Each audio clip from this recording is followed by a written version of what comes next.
Hey everyone, got you cradled in the cradle. Uh, I know, I try to be funny sometimes. It lifts my spirits though. Uh, so it's been raining for 2 days, almost straight. There was a window, a couple windows of maybe an hour, but it's expected to keep raining for the next 2 days. It's 100% chance. So, I wanted to take the time to make a video. So, let's see. I'm trying to remember where I left off.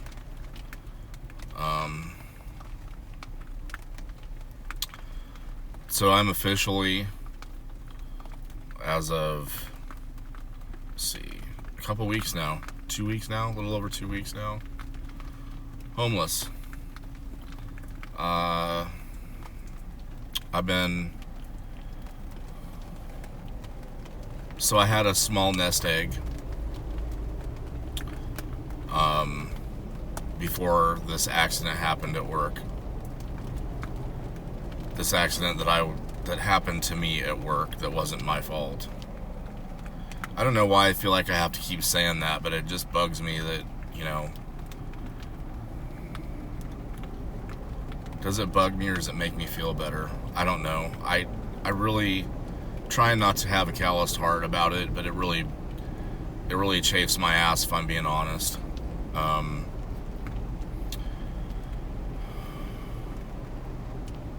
Why? I don't know if I've ever talked about this. I might have. I don't think I have, actually. Well, so I've give plenty of updates, I feel like, going into it now, and I'm always trying to think ahead, and because this was originally supposed to be a channel to be informative for learning purposes, right? I never expected to have a whole lot of views. I never monetized it. I don't even know how to do that. But I figured I was smart enough that I could do some posts, right? And forgive me for always looking down, but I can't look at the timer and talk to somebody. Maybe I better practice that. Anyway, it was supposed to be an informative video, right? Or a series of informative videos. And it turned into, now I'm, asking people who I don't know through a GoFundMe page that I just put up today. I figured that out. To reaching out to family who I haven't talked to, who I think might still be in the area, extended family, for help, because I'm in a real pickle. Like, I've been in pickles before, but I've been able to, like a cat, land on my feet again and get out of it, whether I had to, just whatever it was. If I had to work harder, I had to get another job, or, but I always tried to be smart and stay ahead of stuff, and have some cushion, and not live beyond my means and stuff like that is what I tried to practice. So let me get into it. Let me just tell you. I want to say I was. It feels like I was, because I haven't been to work since, I don't know, what is it, November 14th or something like that of last year. Because my back's screwed up, right? I never had a health problem in my life. I had some kidney stones twice in my life that I had to deal with. One passed naturally. They told me there were a bunch more in there from the x-rays. A lot of years later, I guess it was, I had to have lithotripsy done, a procedure to break up the stones that were in there. So I changed my diet. I cut out a lot of the sodium. I made sure I was being aware of that when I went shopping and when I was eating and stuff, and drank more water. I got rid of the coffee. Made some lifestyle changes, right? So other than that, I was healthy, and it was my I've got a job with an Amazon DSP. They're out of Tualatin, Oregon. I'm not gonna, or Damascus, whatever you want to say it, however you want to say it. I'm not gonna say their name, but they are an Amazon delivery service provider, and the pay was really good, so it was appealing. And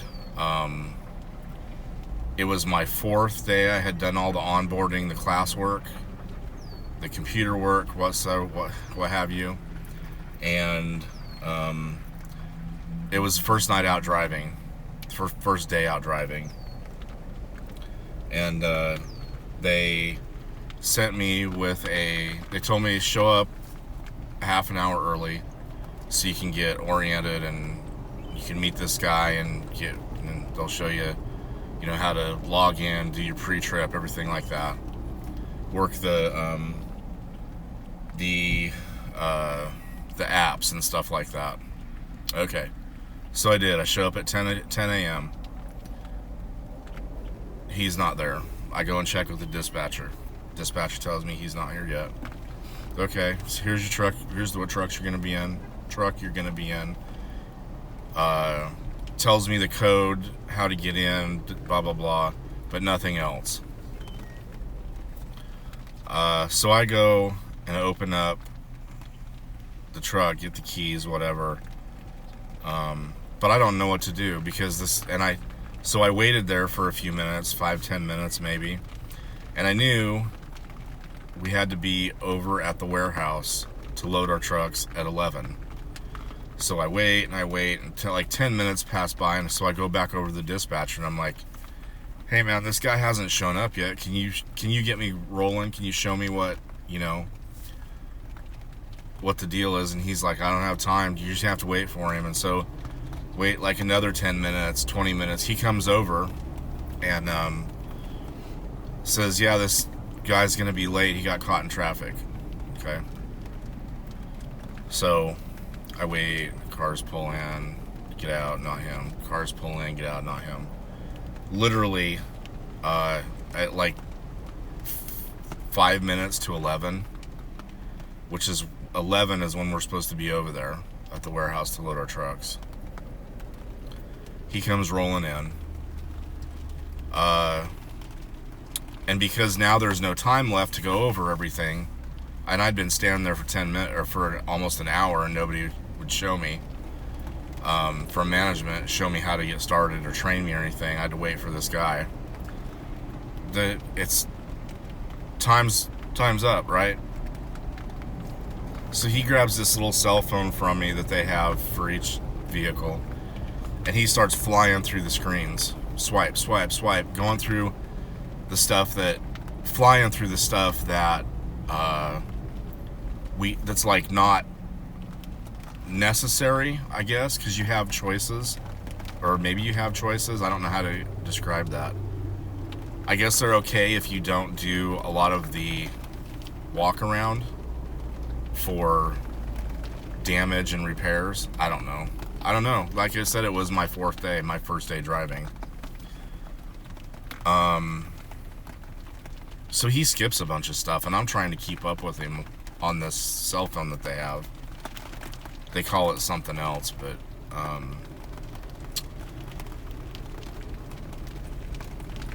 the one thing I was able to tell him was that it was almost empty on gas.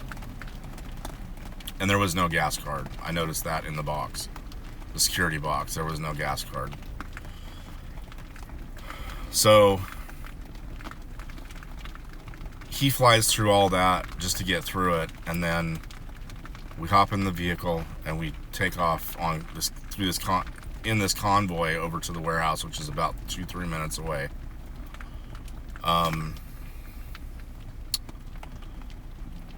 We get there and he's still rushing. So I get this very rushed through explanation of what to do when you get to the warehouse, where you need to park, how to find your bins that have your packages in them, how to load the truck, because he's already still feeling behind, rushed, so he's gonna rush me.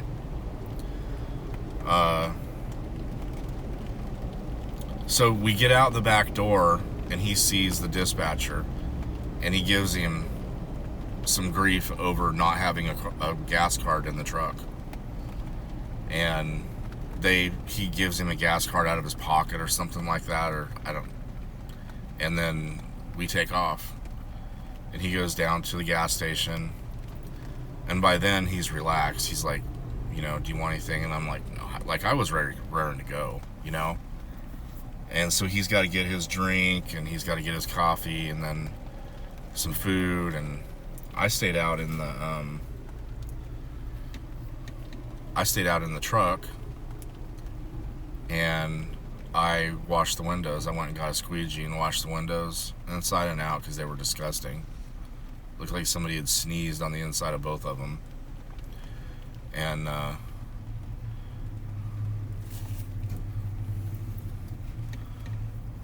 so he comes, 10 minutes later, bebopping out, Then we go down and we fill up, and I'm like, wow, this dude isn't, he just switched gears, right? He dropped a few, or gained a few, and now he's up, just into cruise mode. And,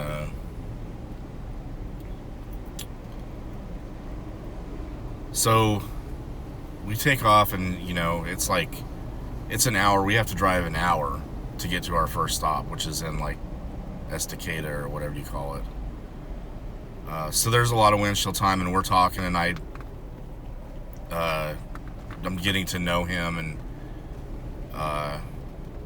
one of the things that he had said to me was he'd been there for a little while, and then he doted on himself about being the fastest delivery person there, and he holds a record or something like that. And then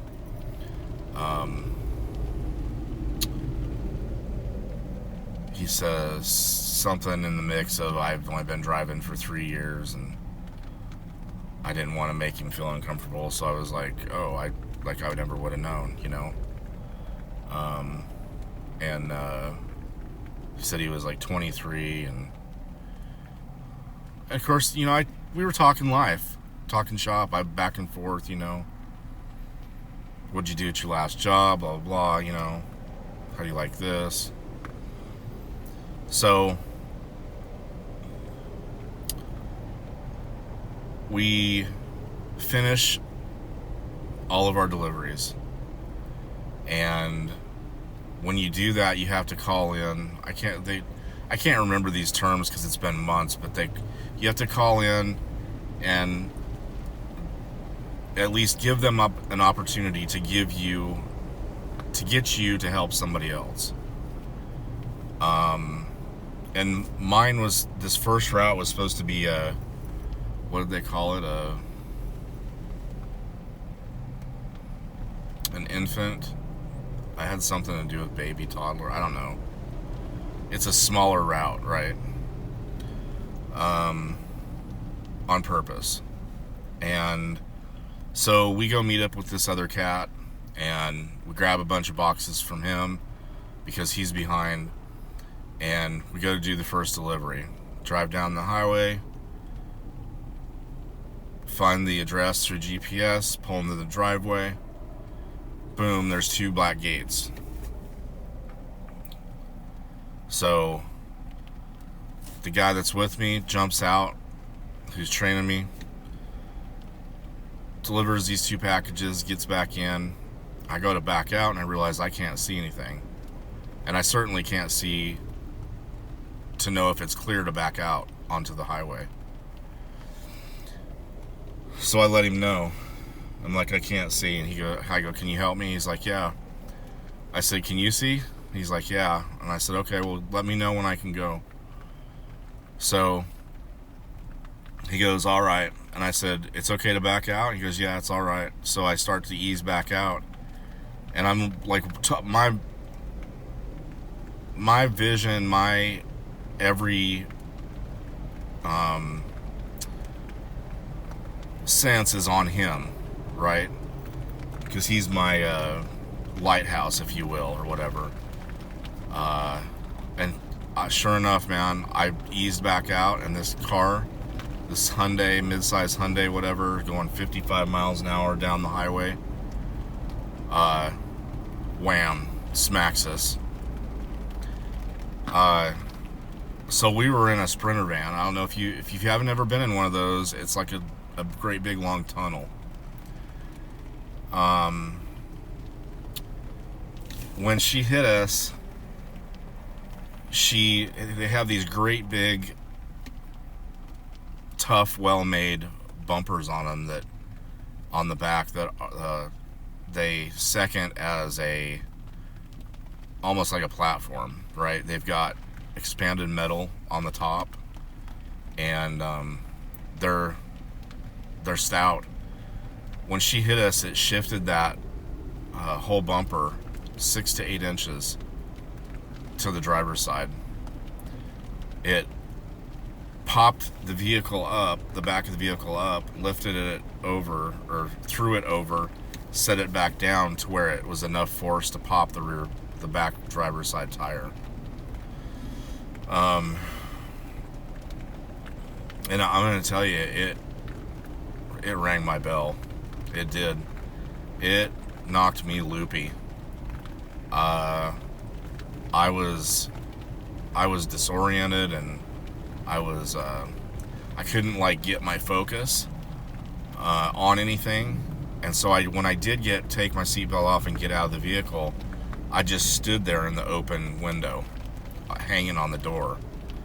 And I think it was a neighbor come down and said, I don't know why you guys keep trying to back out of this. He says, I told him just come down and pull in my drive-through. I didn't know him. It was my first night. There was no notes in there about that. The people in the house who we delivered to where the accident happened, they sat in there and watched through their picture window. Didn't once come out and ask if anybody was all right or we needed anything.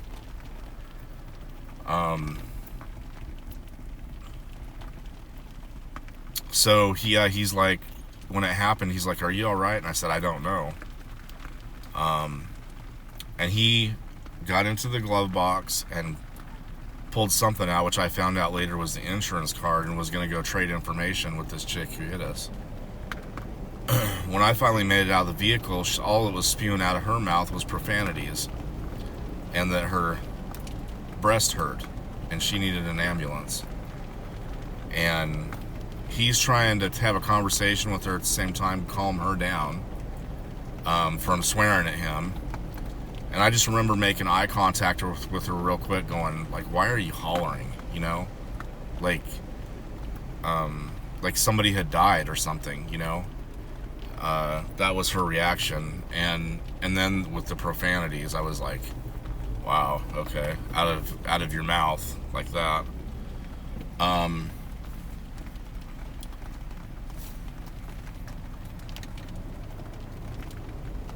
I just stayed there until the cop came up to me.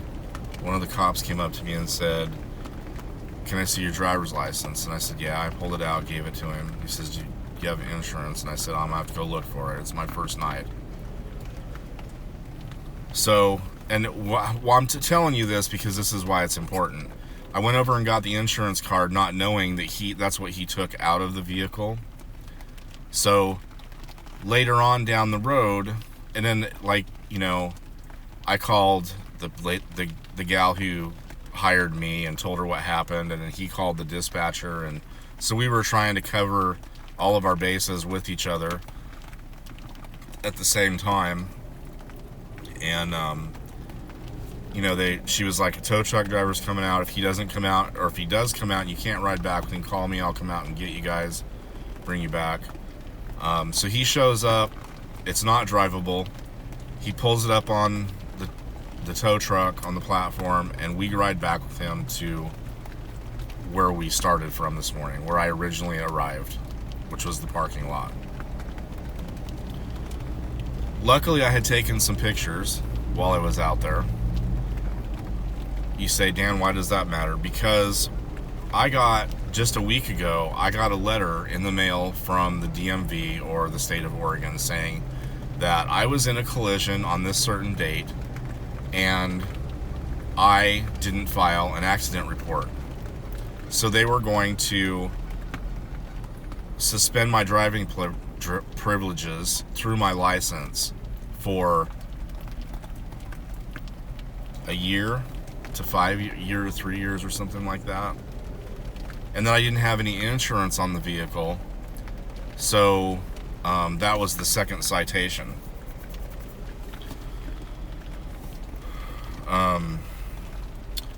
Okay, so go back. The cop asked me for my ID. I hand it to him. He says, do you have the insurance card? I go around and look in the glove box. I look in the visors. I look everywhere it could be in the storage in the front of that cab. Nothing. Nowhere. The other cop comes over while he's writing the report and says, what's going on? He goes, we can't find the insurance card. He says, oh, the guy that was riding with him has the insurance card. I got the information from him. Oh, okay, so he tells me, don't worry about it. I'll go get it from him. This is how stuff can seriously get mixed up and effed up on a scene like that. And you're supposed to be paying attention to all this while you're in shock, right? So,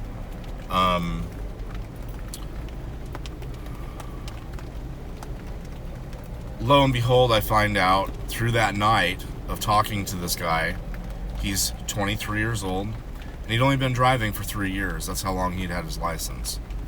So, I blame the company. That's who I blame for putting somebody like that with such limited training himself and expecting him to make the best decisions in situations like that, where he should have got out. We both had phones.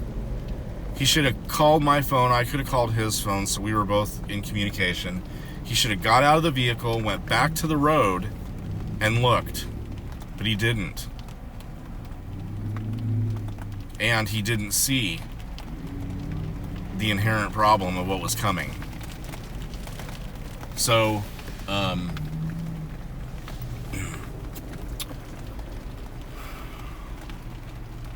that's the part that really sucks, is that everything was going fine in my life until I met this guy. And he's who I blame. I think partially that my employer is to blame for management putting him in that position.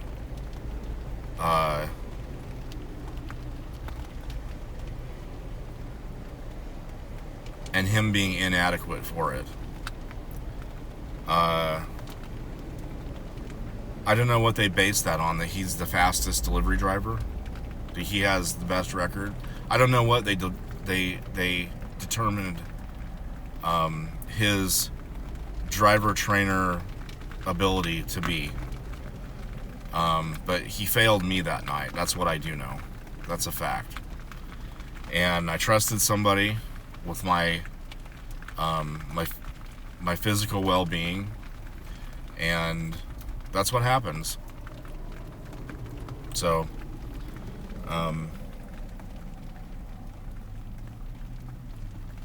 I thought for sure they were going to fire me. So the next day before my shift started, I called in and I asked the dispatcher, hey,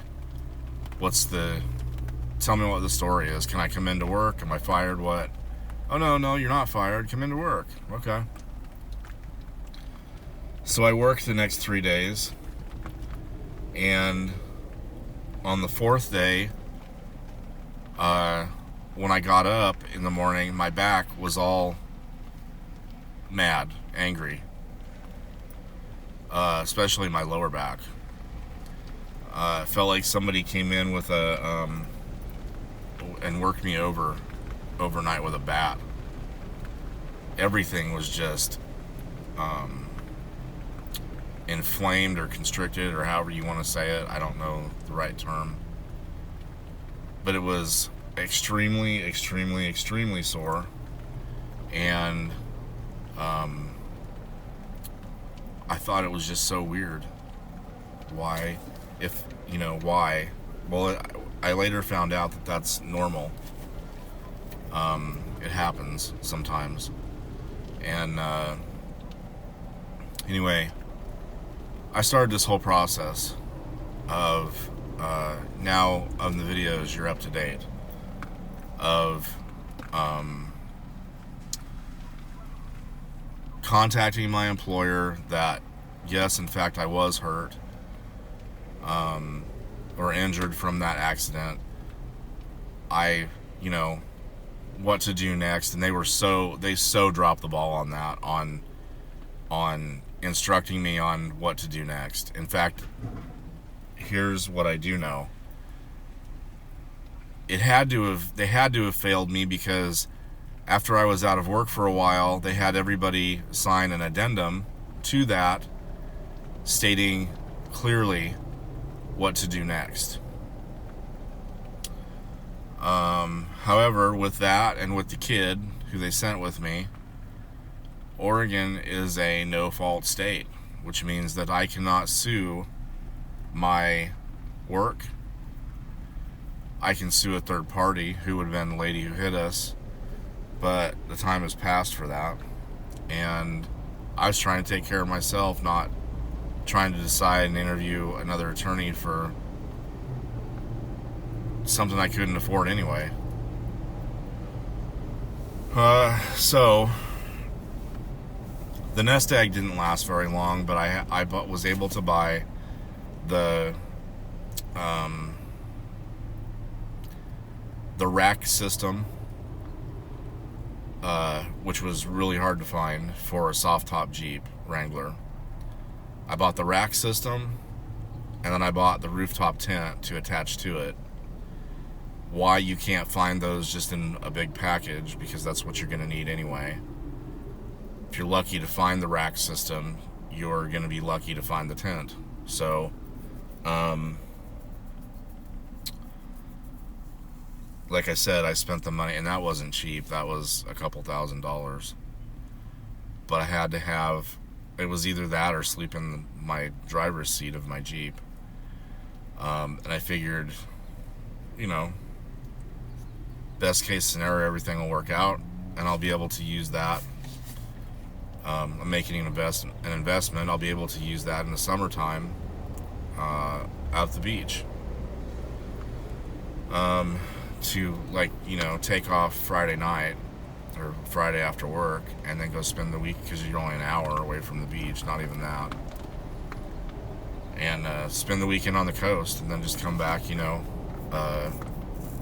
for work Monday morning. Anyway, you'll see, if you go back in the videos now from the beginning, what's been going on. The struggles with workers' compensation, the struggle with the state, the struggles with people not communicating to each other, so I can't get the care that I need, I can't make the appointments that need to be set up, and then they want to turn it back to me. That's not my responsibility. That's why they're in place. That's why there's the workers' comp attorney. That's why there's the Majoris, the managed health care.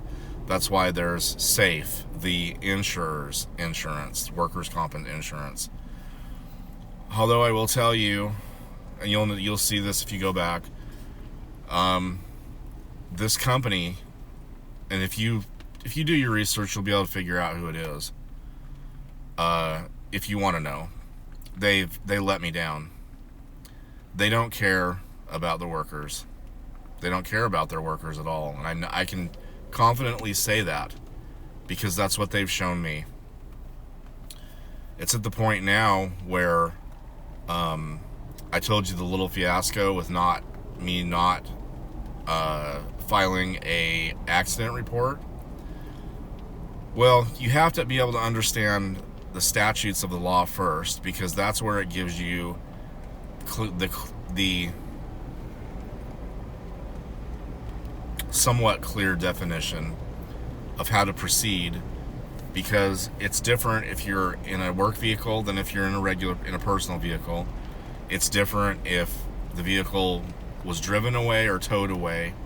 It's different about who owns the vehicle. So you have to go through all that to be able to figure out what you're supposed to do. However, nobody told me at all. No, even the police didn't say, make sure you file an accident report. They filed an accident report, the police did, from that county. I'm sure that work knew that they had to file an accident report because, well, why would they not file an accident report if they had to? Nobody ever told me.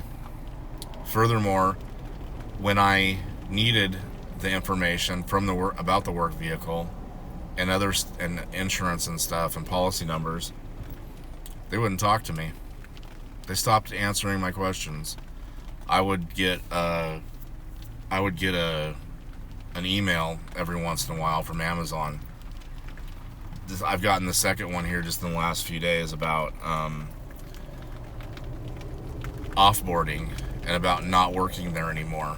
And I'm like, what? When did you let me go? Like, when did you fire me? The first one, she cleared up for me. The person who works in HR. After that, they wouldn't talk to me. She wouldn't talk to me about anything. But I'm supposed to call in every week, contact her every week on Tuesdays to let her know if my condition has changed. Now, I did that and asked her some questions over the course of a month, not hearing anything back from her. And I kept reaching out. Hey, how you doing? Hey, I still need that information. Hey, what's going on? Like, why won't you talk to me? Hey. So all of a sudden I get this text that says something to the effect of, how are you doing, or whatever like that. And I didn't know it. Didn't come back with a name. And I said, who is this? And she goes, oh, my apologies. This is so-and-so, who I was reporting to. The company changed carriers and we got new phone numbers and new phones. First I've heard of it. She didn't bother to think that would, to remember me, that that this was going on, and I was checking in every week, and furthermore, she didn't even follow up on the information, the questions that I asked her, if she did get the messages or the texts. So, it has been the worst experience of my life, and I've lost my apartment. I'm grateful. I don't want to sound that I'm not grateful, but I'm telling you, with a back injury, these rooftop tents is the last place you want to stay. I ended up spending more money than I wanted to try to outfit it, because something's like, I bought this air up pad that's about, I don't know, 1.5 inches thick, based off of a review that I read. I guess I'm just too big of a guy, I don't know, but it's not doing me any good. So I had to go down and buy some foam to sleep on, and this great big thick foam pad to sleep on. And it still doesn't, it's a little bit better, but not much. So, not the place that you really want to be with an injured back. So,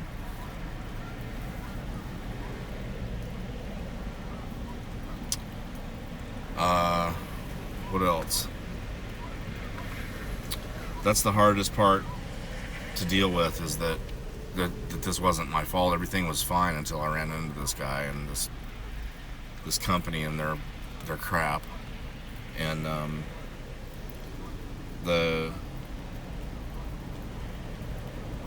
my attorney can't speak to my employer.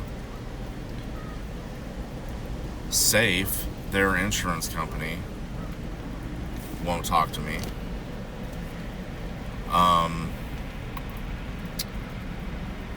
And then the simple things like, oh, well, actually, let me tell you about something else. So it was before Christmas. I waited, or I was done with my initial chiropractic. See, I didn't, when the claim was filed, it was weeks before I got any information about workers' compensation, how it worked, what I was supposed to do, who I could pick from, who I couldn't pick from to use as a provider, all the ins and out details of what it was supposed to be. And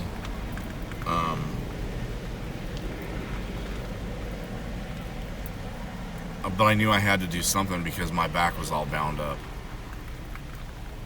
So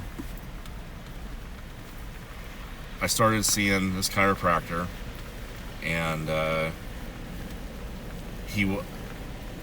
come to find out he wasn't in network, in the pool of professionals that they ask that you use, which I didn't know about. And so I could only see him so long, and he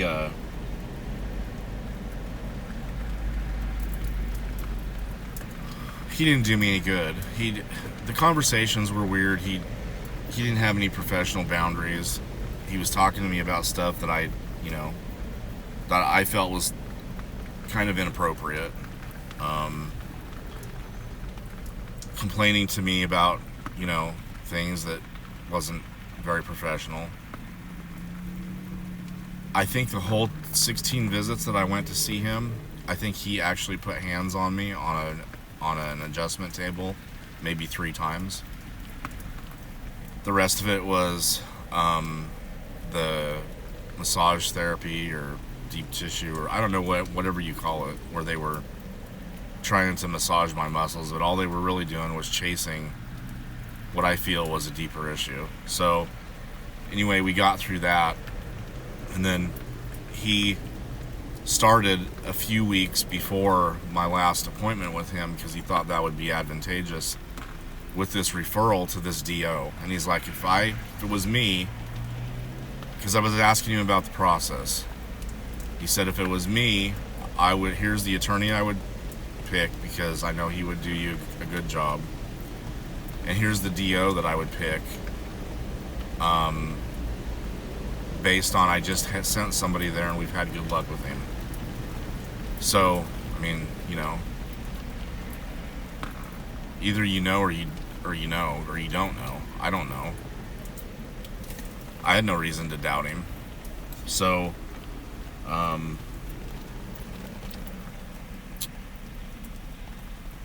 he sends this referral packet to this DO in Lake Oswego.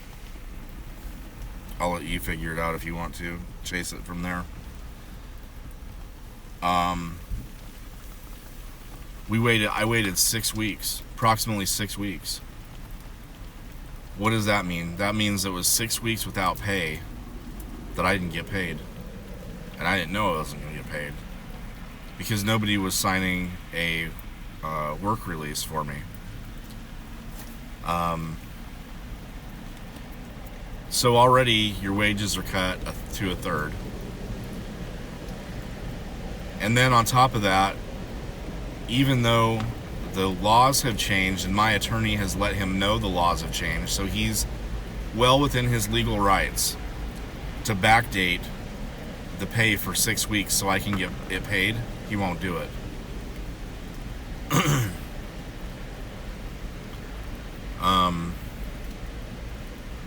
The people who are supposed to be communicating back and forth, even inside of the orthopedics company, aren't doing it. So it was Valentine's Day when I last tried to make an appointment to get this MRI that he wants me to do, because he believes, after seeing the x-rays that happened a day after or whatever it was, or 4 days after the accident, he thinks there's something deeper that's going on, or he wants to rule it out, so he wants me to go get a lumbar MRI.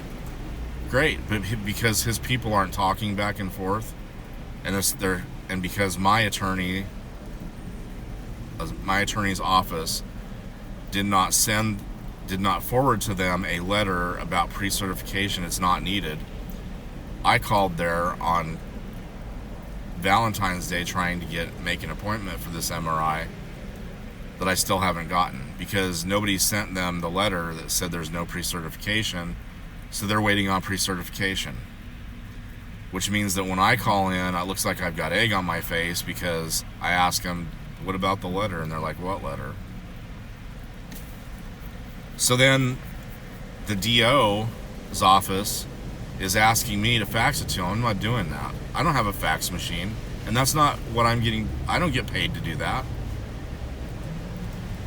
So that's just a little bit of my frustrations. Now you understand partly of what's been going on. Like I said, living in the rooftop tent, trying to find, luckily there's been this parking lot that I landed in, because the information that I got on the internet was not correct about, this is supposed to be some socially acceptable, hip thing to be overlanding or to be boondocking, and I don't know where these people have gotten their information, but it simply has not been true about these lists that I find of these businesses that will be accommodating. It's not true. I'm in this parking lot of this old McGrath's Fish House because it's being remodeled, or it's being made into a pizza shop. And luckily, I met the, I guess you call him general contractor dude or whatever, doing the project, and he's let me stay here because it's adjacent to a Planet Fitness where I'm a member and I can take a shower and stay clean.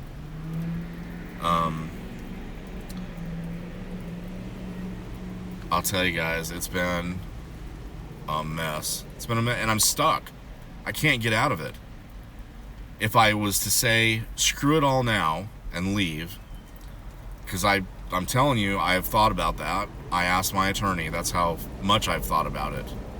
Hey, what happens if I just say, F it, and I quit this employer? Oh, he's like, that wouldn't be good. And he told me, what could happen. He didn't tell me what would happen. He told me what could happen if I did that.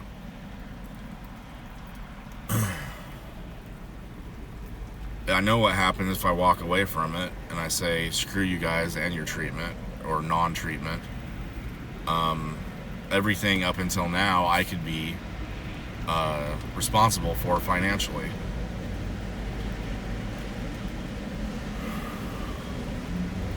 And I had this heart-to-heart with him. I think it was Thursday. It was Thursday. And because he just kept spitting this, the law at me. And I said, listen, man, you can do that all day. It still is Greek to me. But I'm going to ask you to do me a favor, and I want you to take off your attorney hat for me for a little bit and put on your real person hat, your just everyday Joe hat. And I explained to him what's going on. I'm not living. This isn't living. This is surviving. And these agencies and institutions, however you want to say it, have put me in this position. They know what it is. They know They know there's no resources in Oregon. They know there's no housing that's going to help me. They know. They know full well what it amounts to, and so do the lawmakers, because there's a group of these attorneys and other people who are trying to get the laws changed and have been trying to get the laws changed for a really long time. I'm pissed. I'm frustrated. I'm angry. I'm disappointed.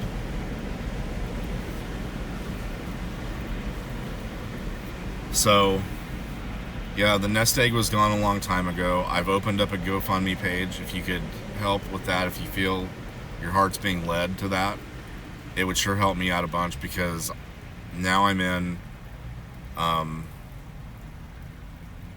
deep in credit card debt because that's what I've been living on and paying my bills after this 6-week setback with no pay.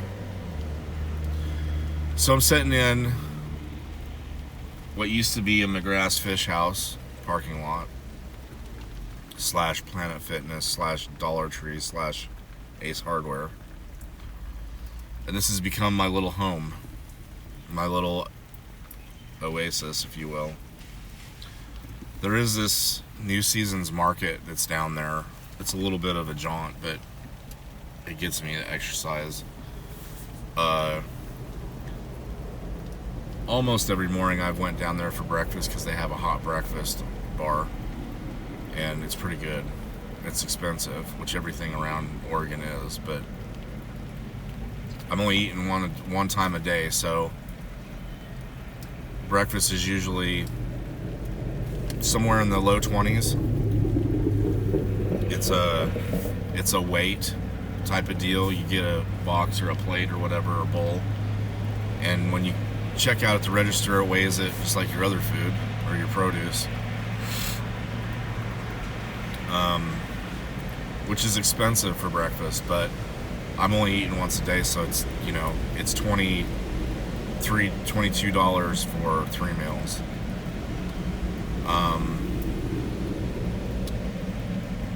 I did try the last 2 days in at Planet Fitness. There isn't any way that I can work out, like lift free weights or Nautilus or anything. No way. There isn't any way. I wouldn't be able to get up into the tent or out of it. But I did try. They have a massage chair. They have 2 massage chairs. And tomorrow I'm going to try the hydrotherapy, because it's supposed to be even better. The massage chairs are even rough, turning them all the way down. So I don't know what's going on in there, but it's still going on in my back. I mean, I kind of know what's going on, but I don't know.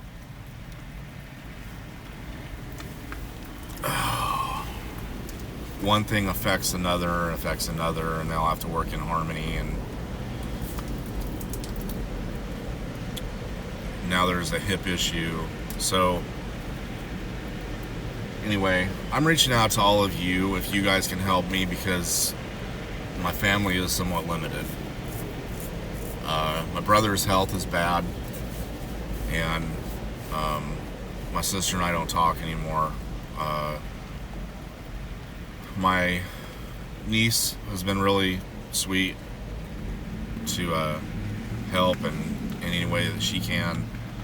Like I said, I've reached out to some extended family who I haven't seen since the last family reunion, hoping they can maybe I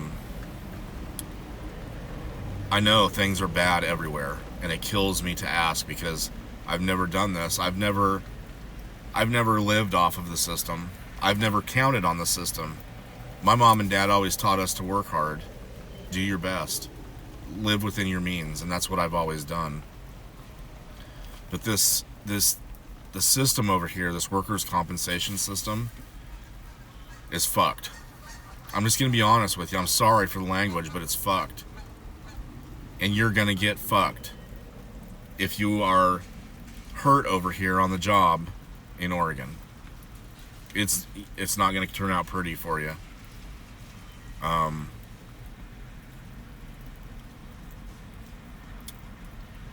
my situation was not in dire straits when this happened. I was all good. I had an apartment. I was paying my bills. I was living on my own. I was fine until this happened. I don't know, man. Maybe there's a golden lining, somewhere that I haven't seen. But right now, I'm running out of money, and there's no resources here for anybody in my situation. There's resources after you lose everything. If you don't have a car, and you don't have money, and basically you're destitute, and you don't have a place to live, and you're wandering on the streets, then there's help for you.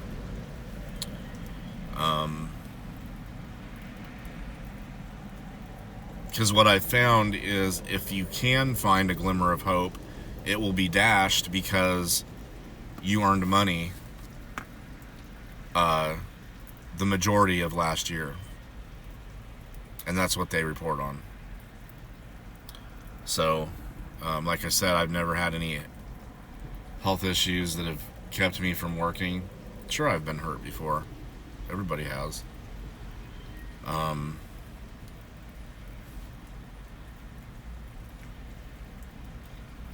I've always worked hard. There's times even when the kids were little, when I worked 2 jobs.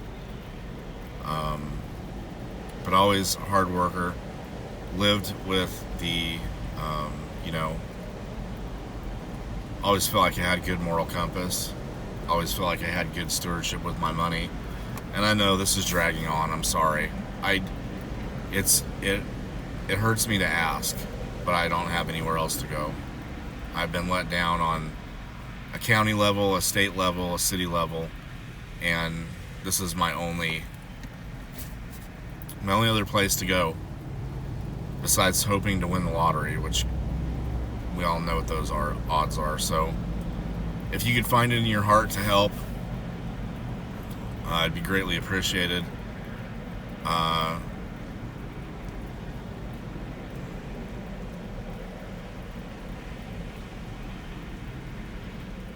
I don't know how long it's going to take, this process, but I do know that the money's running out, and I still can't work because of my back injury, and I'm not getting any help from anybody else as far as health care. They doesn't seem to rattle anybody that, it's been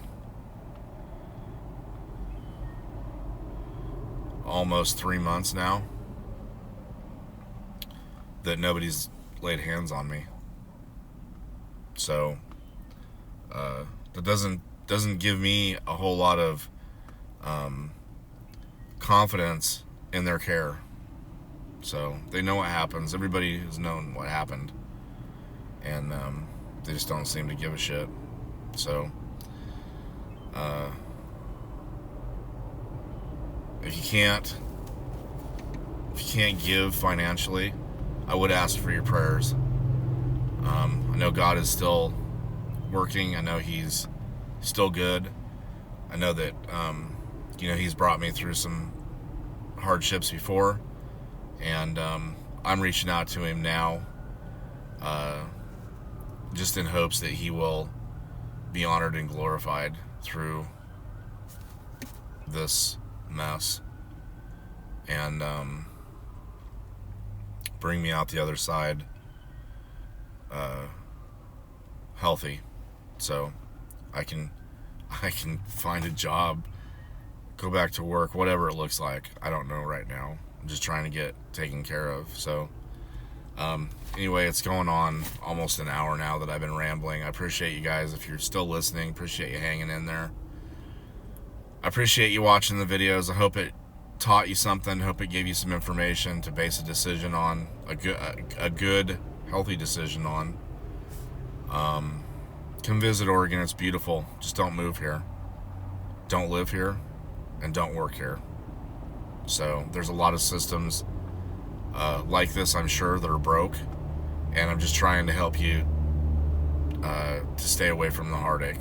So anyway, I will catch y'all on the flip side. But